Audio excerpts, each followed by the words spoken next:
This happened almost 10 years ago. We had just moved into a new house after my parents' divorce that I really didn't like, as it was situated right next to a very busy road. I was 15 and in a lot of turmoil from the divorce.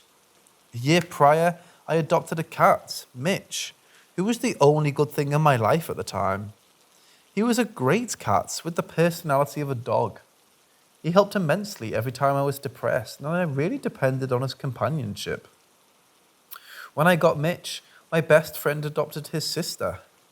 She ended up having kittens, and my brother took one of those, who was named River.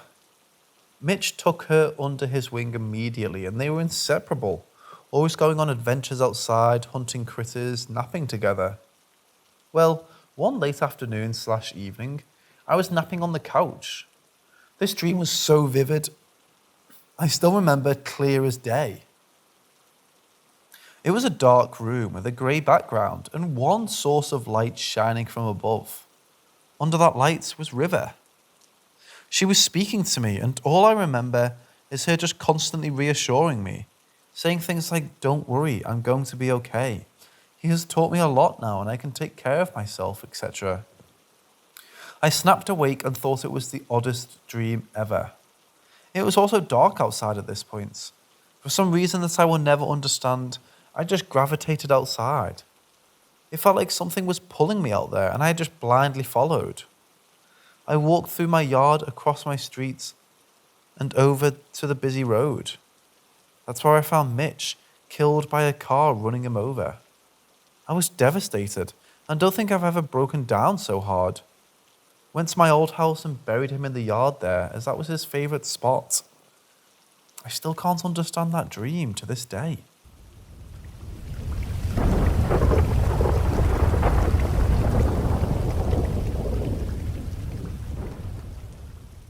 Well, here it goes. This was in winter 2017, in Alexandra Park, London, England. When coming back from a friend's house, I got dropped off in my mate's car by the bus stop between Grove Park and Alexandra Palace at around 1 a.m. And I heard some people shouting and celebrating pretty loudly. Was taken aback because you'd expect to see a large group of people around from how loud it was, but I couldn't see anyone around me or at the palace. Anyhow, continued on my way home down the alleyway that cuts through the Duke's Avenue when I happened to bump into a good friend of mine on a bench. He's a bit of a stoner loner that smokes in random places at night. And he asked me if I'd heard those weird noises of those people, and so we listened to them carefully. It was immediately clear that these noises of these people weren't in any language that I've ever heard before. It didn't sound like foreign voices either. They sounded very English, but in some very strange old language. What was spooky is their voices were so clear in what they were saying, like it was a theatre, and each voice would come in and say different things. Like one was the voice of a young lady, then a boy, and then they would let each other take turns in speaking in their own critique. There must have been about 5 different voices we heard. And another strange thing was a moment it surrounded like they were running down a hill towards us, walling, and it would echo under the bridge really close. Then it would be far away in an instant. My friend said that he had heard this same noise for the last couple of nights or so. He was thinking that maybe something happened there a long time ago. It was very strange, but not really too scary, and it sounded like these people were celebrating and having fun. To this day, I don't know what it was. It could have been people in the park that we couldn't see, but I'm not sure. Just noises were coming from, there's a small bit of woodlands. And then Alexandra Palace, which is locked up at 1 a.m. So is the gym and spa that it backs up onto. Anyway, that's my experience. Let me know what you think.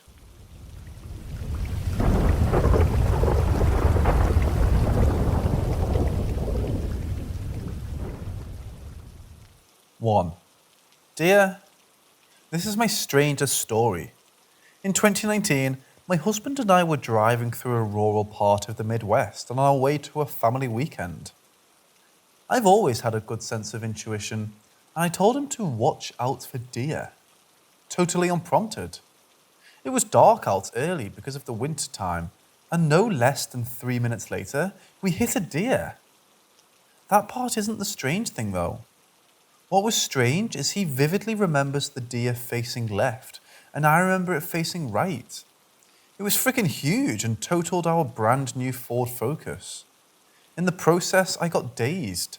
Airbags hit me pretty hard, and my flight or fight kicked in. Well, I ran out of the car, not realizing we were in the middle of the highway. Note, my husband was still in the car and the OnStar thingy was going off, or whatever it's called. His phone was connected via Bluetooth and it set off some alerts saying we had been in a car wreck. I mentioned this because it was loud and he was totally in shock, so there was no way he did the following. Clear as day, I heard his voice, like right next to me or in my head. He said, "Run towards the trees, calmly," and I listened. Had I not done that, I would have been struck by an oncoming car that was going at least 50 miles an hour. That voice saved my life. To this day, my husband insists he didn't hear anyone or say that, and other cars hadn't stopped to help yet. Also, the deer was nowhere to be found, but I don't know if that's strange or not. 2. Nursing home. I worked in a nursing home for a bit, which I absolutely loved. There were lots of spooky things that happened there. A little history without giving too many details, for patient privacy. The nursing home was old and was originally run by a church. It even has the original house that would house the preachers and a church attached to it. The layout of my floor was very home-like, with an open kitchen and living room that had a few bedrooms connected. I was drying some dishes and listening to the game show the TV was showing and enjoying my day. Now, for context, the room across from the kitchen area had a lady who always insisted her door was cracked a few inches. She was bedbound and couldn't walk due to an injury and being generally frail. There was also a bed alarm. If you don't know what that is, it detects when someone gets up from bed and sets off a very loud alarm and alerts the nurse's station call light system. She was also not a social lady and didn't have a cell phone. So when I noticed a shadow or person walk across her room, I totally freaked out and ran down the hallway. I heard her happily chatting to someone, and when I opened the door, she was in bed. It's a small room, and there wasn't anywhere to hide, but I checked the bathroom, shower, even under the bed. Finally, I asked who she was talking to, and she replied, "An old friend." I apologized for bugging her, and we went about our day. Later that week, 3 residents passed away. A story for another day, but the old wives' tale that death comes in threes, I swear by it. To this day, I wonder if that was someone like the Grim Reaper. 3. First apartment. This story takes place in my first apartment with my now husband. At the time, we were just dating. This complex was a little old, at least 65 years or so, and was close to downtown. I don't want to reveal this town for privacy reasons, but it's been known to have a lot of paranormal experiences. Or maybe superstitious residents, who knows? One evening, while playing on my phone in bed, not sleepy, I saw my boyfriend walk into the room. When I looked up to say hi, I could see through him. I was actually looking at some sort of apparition, but it was weird because he looked like my boyfriend. He stopped as he realized I could see him, looked at me with surprise, then walked into the stand-up mirror. I never saw him again. I ran out of the room and to my husband, who had been playing a video game with his buddies for the past hour. Headphones on, door shut. Had no idea what I was talking about.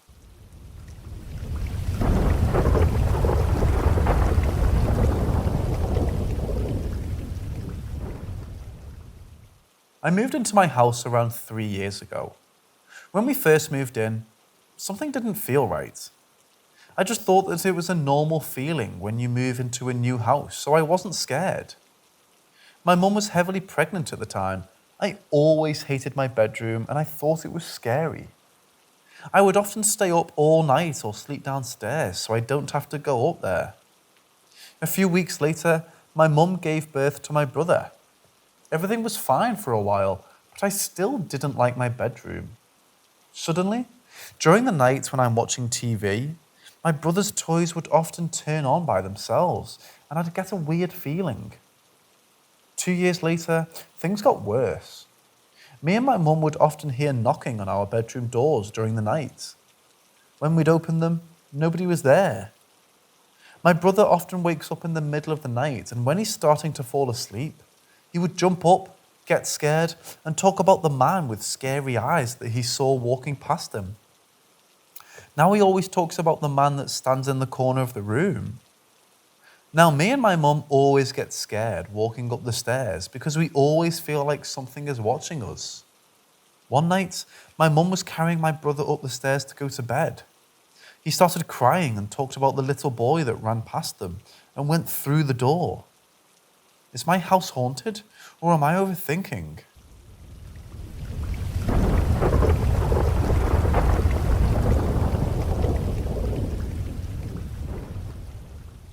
Before my family moved, we lived in a small town called Waterford, outside Albany, New York.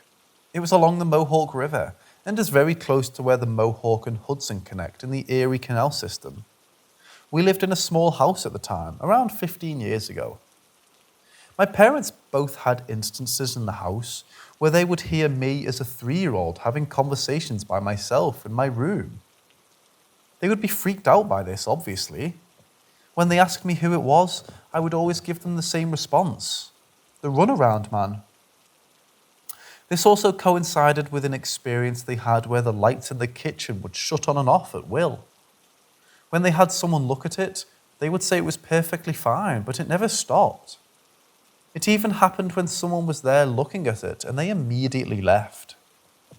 Years later, my parents found out from some people who had lived in the town for many years that the house used to be occupied by a handyman in the 20s and 30s. He was referred to around town as the runaround man. His family lived there until a fire killed everyone in the house. My family moved from that house in the mid-2000s, and the house was torn down after massive flooding from Hurricane Sandy in 2012.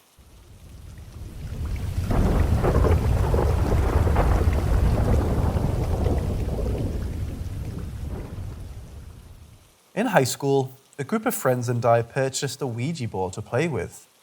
We decided my house was the best, so the 5 of us sat around the board in my bedroom one Friday night and began to play. The board we got was also glow in the dark, adding to the spookiness. The first time was uneventful. The only entity we contacted saying its name was no one. The second time playing was much more memorable and terrifying. It was only my close friend and I in my room playing in the dark, music playing softly on my stereo. We asked the basic questions and soon noticed our breath was visible. We were freezing. Now my house was in woods and my room was notoriously cold during the winter, so I turned my space heater on and we continued. No one appeared again, and still our breath hung in the air despite the heater going full blast. The radio began to jump stations and the volume raised and lowered. Loud static filled the room, so I shut it off. The stereo jumped back on, lights flashing, country music blaring, even though we hadn't been listening to country. Unnerved but also excited, my friend and I laughed, asking no one more questions. Feverishly, the plaque flew across the board sometimes, right out of our hands. Besides predicting some minor events, we laughed off the encounter and the Ouija board was put in my closet for safekeeping. The nuance had worn off. At least no one wanted to play the board anymore. Some had bad dreams or just bad feelings. Meanwhile, I felt a dark presence following me, almost like an eerie shadow I could feel but not see. One night while in bed, the doors of my closet burst open, the radio blared on, and my lights flickered. This happened a few more times on various nights before my paranoia got the better of me and I began to look up how to dispose of a Ouija board. Obviously, we had realized something sinister. I learned burning it was a bad idea, so my next best option was burial deep in my parents' woods. So one rainy afternoon, when nobody was home, I took the board and a shovel and hiked deep into the forest behind my house. I dug a hole the best I could and buried the board deep in the mud.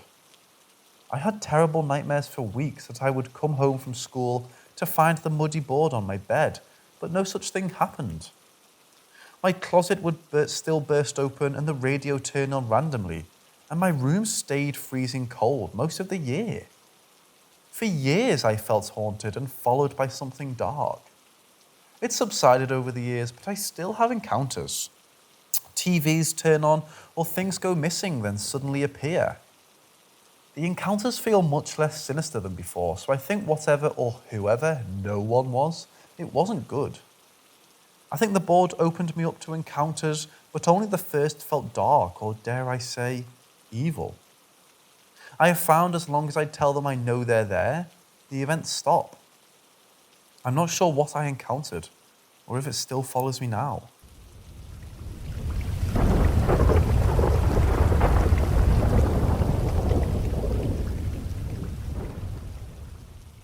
When we were about 20, my friends and I were really big into doing scary trips to haunted roads and things of that nature. This one is about Clinton Road, deemed the most haunted road in America. So scary, they even made a movie about it. This story takes place before the movie was even a thought. So there was a group of our friends. There were 3 of us that were the closest, and then 2 more that would tag along here and there. The main 3 guys, myself and 2 others, were all huge football players, with the smallest of us standing around 6'4" and 230. So we were never really scared to do any of these things, as we'd look like a pretty intimidating group of guys. I had to work late on a Friday night, so they decided to go visit this road without me. Most of it sounded like the typical hype and adrenaline scared. One thing stuck out. They told me when they were there, they received texts from an unknown number stating, "Why are you on Clinton Road?" And the texts even described what my friends were doing and wearing. They showed me the texts, but I figured they were faking it, trying to make it sound scary, knowing I'd be mad that I missed out. They also explained to me a legend that a child died in the water under the bridge on the road, and if you throw change, the ghost boy would return the change to you, known to us as Ghost Boy Bridge. On top of that, there's a ridiculous bend in the road there called Dead Man's Curve, that even if you're doing a modest 30 miles an hour, you could easily crash and tumble off the cliff. It's said that a ghost truck will chase you throughout the road and try to get you to crash. I called total bullshit.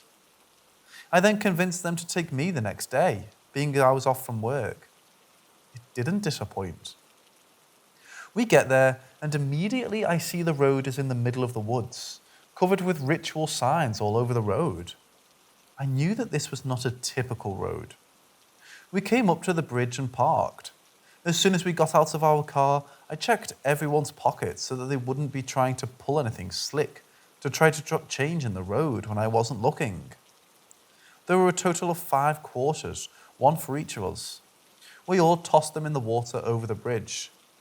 About 5 minutes go by in total silence. I decided to break the silence by saying, "Told you, bullshit." When we turned to walk back to the car, we get about 10 feet away and cling, cling, cling, the sound of change hitting the road. We go back to the bridge and there are 5 quarters laying directly in between the 2 yellow lines in the middle of the road. Thinking it was one of the other 4 people there messing with me, I came prepared. I then sign one of the quarters with my initials, and we all throw them back in the water. About 5 more minutes go by, and again I proclaim, "See, bullshit, it was one of you guys messing with us." We then proceeded to walk back to the car, get about 10 feet away again, cling, cling, cling, the sound of change hitting the ground again. We turn back around and go see what it was.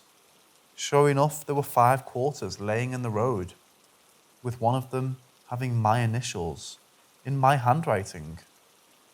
We're all going nuts and decide to run back to the car. After getting back to the car, we decide to keep going to see what else the road has to offer, But keep in mind, we're spooked from the change thing we just experienced. About 10 minutes go by, a few of us had to pee really bad after holding it in for the car ride. So we pulled up to this random castle-looking building, no bigger than a small house, but you could tell it was extremely old. We decided to just stop there because there was like a little indent in the road to where a car can pull over. We all get out to go. I go to my immediate left and do my business. After I'm done, I notice my one friend is walking towards the castle, almost in a trance-like state. We yelled his name to come back, but he kept walking. We all ran up and grabbed him and shook him out of it.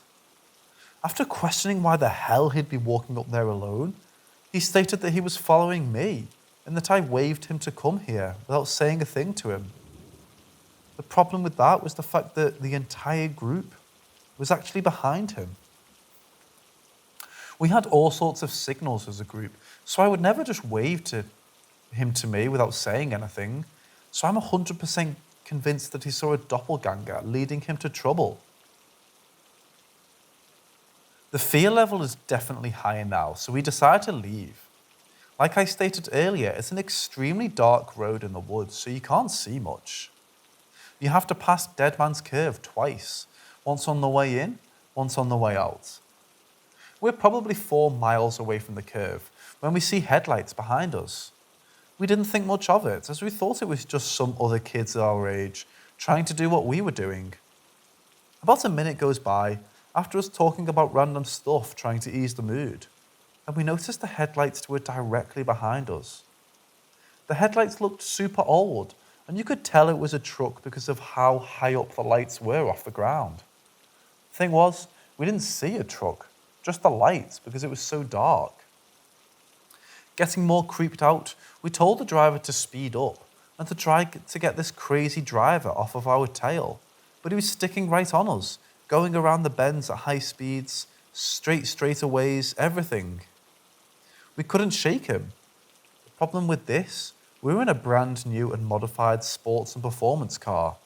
If someone were to be driving an old truck, or any truck for that matter, there's absolutely no way they would be able to keep up with us for more than 30 seconds. But this thing was on us for what seemed to be miles. Finally, about half a mile away from Dead Man's Curve, it's almost as if the light shut off and we lost it. So I remember. Pulling up right after the curve and pulling over so that we could find our way back to the main roads. Meanwhile, there's woods on both sides of us. We're all talking very lightly, just in case something crazy were to happen. We could hear it and be aware. 2 minutes go by. After getting service to our phones, one of the guys got directions, so we were in the clear. Right before the driver put the car in drive, we hear this deafening screech, which sounded like a woman's scream. Literally sounded about 20 feet away from us. So loud, I lost my hearing for a few minutes. When we looked over to where the noise came from, I will never, ever, ever, ever forget what we saw. This is going to sound crazy, and if it didn't happen to me, I would never believe it. We saw a typical movie scene. White dress, black hair figure standing there. But next to that was a clown hanging upside down from a tree, swinging back and forth, smiling at us, moving its head in any direction we moved. The clown was like an old school type of clown from back in the day, like sideshow creeper clown with the big circular neckline. I can't remember much detail about it, except for that damn circle neckline and chilling old school vibe. Now this totally could have been some prank, but to have that prank up, you would have to have both immense patience for someone to come to that exact spot, or balls of steel to be doing that in the woods, in the middle of nowhere, with just 2 people? Nah. I don't think I've ever been in a car that moved as fast as ours did after that sitting. We then found the main road and headed back. Going home we did research and found out about the legend of the ghost truck, Dead Man's Curve, etc. It was such a rush, by the time we got home it was probably 2:30 in the morning and we'd forgotten already the feeling of how scared we actually were. So we all decided when we got home, let's do it again the next day, which would have been Sunday, to see who really had balls. We all parked at my friend's house so he could drive us, so we all had to drive ourselves home. I lived 15 minutes away. On the way home, I noticed that the rundown church in my town had letters put up on their board. They never used to, so it was strange to see. The board stated, "You're going to need Jesus on Sunday." About a minute after passing that church, my radio cut out and started playing Bloody Sunday. Sunday, Bloody Sunday. It's safe to say I made a call to the group saying we're not going back. It's been about 7 years, and I refuse to go there ever again.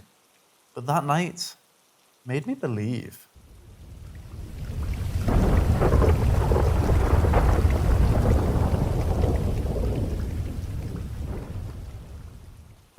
Before my best friends and I were separated, one passed away, the other moved away, we used to ride around doing all of the haunted legend places within reasonable driving distance. Sometimes we'd drive a few hours, but most of them weren't scary, other than the adrenaline-filled, hyped up, "Did you hear or see that?" that would cause us to get spooked. This one was different, way different. We were just out of high school, probably 20 at the most, and we were looking for an actually scary place to visit. A lot of the people we knew we were into these kind of things, so we'd always get tips on where to go. There was the original 3 of us that day, and another friend that wanted to tag along. After a little drive to our destination, about 45 minutes, we stopped at a Wawa to get gas and grab a few snacks. Like I stated earlier, we were all about 20 at the time, so we were all hyped up because we knew spooky time was getting close. We'd always pick on that other friend that tagged along. Nothing harsh, just, "You're scared." So I believe it was me that said something along those lines, and that was overheard by a few people. It got the attention of a few people in the Wawa, including these 2 creepy older guys who seemed like they didn't fit in. Their clothes were all beat up and dirty, and they just didn't seem right for the area. And time it was, probably 8 p.m. on a Saturday night. "What's the little one scared of?" asked one of the guys. I say little because the 3 of us are abnormally tall. The shortest between us was 6'4", and he was normal height, probably around 5'9". We replied and explained how we got tipped to go to this road because it's haunted. They replied that it wasn't that scary, and if we wanted a real scare, that we should go to this random road. I forget what it was called exactly, but apparently this random memorial statue for a plane crash in the middle of the woods that had crazy things are supposed to happen to it. We grabbed our stuff and didn't think anything of it. As soon as we left, the group started talking and decided to go with the other road that those guys hyped up. I know, a typical horror movie what not to do. So we get to the entrance of the road and it already did not disappoint. Woods on both sides, not one damn streetlight in sight. And I remember there was like a detention centre off to the right, in the middle of nowhere. So the spooks already began the second we hit the entrance. We decided to drive down the road and search for the statue. We noticed that there were trees cut down the side of the road and laying parallel to the shoulder of the road. We finally find the statue. About 5 minutes go by of silence, and we decided to enhance the scare factor by shutting the lights off. About a minute goes by, and we see a shadow figure pop out from the statue. We all freaked out as it starts walking towards us, but it was making movements that no human would be normally capable of. It was dark out, but this thing was black. It was darker than the woodsy sky, so we could make out some of it. This thing was huge. Like I said earlier, we were all extremely large compared to the average guy, but this thing would have dwarfed any of us. We decided to peel out of there and continue down the road, figuring it would lead us out of here. Boy, were we wrong. About 3 minutes go by, and we hit a dead end, which in this case was an open spot in the woods with sand everywhere. The cutout was massive, but surrounded by woods. There were different cutouts and ways to go from there, and I'm pretty sure the road continued after this cutout. But we were pretty deep in the woods at this point. So we decided to turn around and obviously leave. After we turned around, we stopped just to take in the eerie feeling. The other three guys were talking about the shadow we saw earlier, while I happened to catch something out of the corner of my eye. About 40 feet away from me, I see what appears to be a white face, and then another, and another, all surrounding the car. The other guys didn't see them, and I rarely ever get scared, but seeing me panic, they knew something was up. My panic caused them to panic. All panicking now. We then floor it far away from the sand turnaround. We get about half a mile down the road, somewhere near the statue, and pull over to gather our composure to get out of there. When we stopped, I swear I heard the typical ghost ooh noise. This was now turning into a movie I wish I was never a part of. So we were all really scared now. After finding the way we came, we started heading back out. Remember those trees I talked about earlier? They were now laying in the middle of the road, blocking us in. As we all see the white faces, masks, as I saw earlier. Thank God my one friend, the driver, was good at driving and valued safety of his car. We drove on the edge of the woods, what felt like we were defying gravity to speed our way out. The car was literally sideways on the edge of the woods. I mean, I could literally hear a single finger out the window and touch the trees. We all made it home safely that night. After doing research, we found out that the spot was notorious in that area for crazy things happening, such as body dumps and murders. Because of the shadow and the ghost noise we heard, my head, heart, and gut tells me that the place is actually haunted. As previously stated, that place is famous for dumping bodies, along with the plane crash 100 years ago. So there's bound to be some spirits there. I think where we were that night was actually haunted. We just happened to be there on a night where there was more things going on. I can't say for certain, but I'm 99% sure we survived one of their setups that night. But what I'm 100% sure, I will never go back again. I got chills just typing this, and I never tell this story. There were 4 of us there. One took our story to the grave, and I'm sure the rest of us won't speak about it much either. Whenever we even bring it up in front of people, we always use the code THMTW, so that we don't have to actually talk about it. THMTW, of course, stands for a horror movie that wasn't.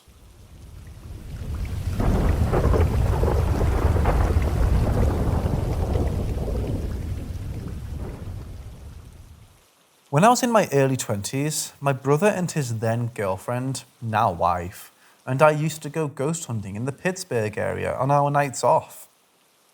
One night, we decided to go to our local battlefield, Bushy Run. It's maybe 1 in the morning.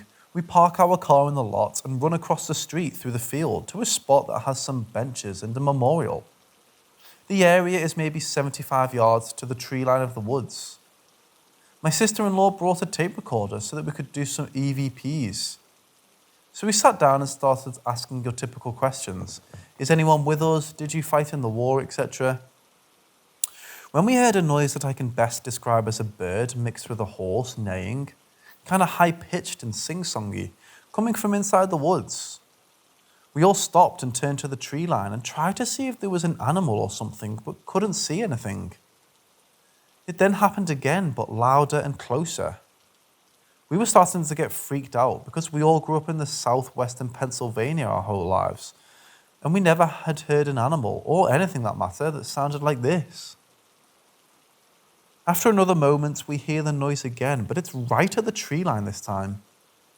After that 3rd time, we heard what sounded like hundreds of horses running full speed from the tree line directly at us. We all shot up and hauled arse to the car as quickly as we could. Once we got in, we were all looking at each other like, what the fuck just happened? When we remembered the tape recorder, my sister-in-law rewinds it to press play. We hear ourselves talking, and right before that first bird or horse noise, the tape cuts out and then picks back up again as we were running to the car. Not sure if we accidentally turned it off and back on again, or if something interfered with the recording, but the whole interaction was missing. I asked her if she still has the tape, but that was 10 plus years ago, so probably not. That was definitely the most frightening and unexplainable thing that we encountered on our ghost hunting days.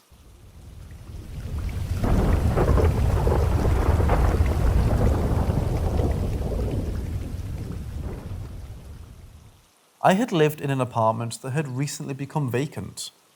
Anyway, I'm in my early 20s, we're getting off work, and of course, we want to drink for the weekend. So my boyfriend is out picking up liquor and picking up a mutual friend of ours, and I'm getting off of work. I worked at a pizza shop at the time, so I usually came home just stinking and wanted to shower. This time coming home, something was off. The place was ghetto, so the front door was a sliding glass door. To explain the layout, it was basically the first front of the apartment was the kitchen, and the living room, and the second back part was the bedroom and the bathroom. The bedroom just being separated from the living room by a slatted sliding door. This time coming home from work, that door was open. Let me explain, I have seen ghosts all my life, but this was different. Adrenaline shot up my spine and my hair stood on end because there was someone in that doorway. Someone very tall, blonde with overalls. I'm now laughing at this Ace Ventura moment, screaming into the sliding glass door as I run away. I let a loud scream and get the fuck out to call the police, tears forming. So pissed and scared someone was in my home. I was thinking, what am I going to say to the cops? Like I came home to find someone robbing my apartment? I had a shitty old flip phone, so even 911 can take a few moments to correct. I realised the person looked familiar, but how is that possible? I know this makes me slightly crazy, but I look inside and there's no one there. If it were a real human being, they would have had to have jumped out the 2-story bathroom window. I saw Jerry. I took the apartment knowing he had died there of natural causes. I knew him while he was alive and he seemed a decent guy. I originally gave him no thoughts because he was living there for months and without any experiences. None. I went in there and I said to him, hey, I know this is your first place before it was mine, but don't ever scare me like that again. Who knows? I probably startled him given the fact that I saw him in full form. Ever since then, I would feel acknowledgement that this from time to time, but I never saw him in the flesh again. I lived there for at least a year or so after that.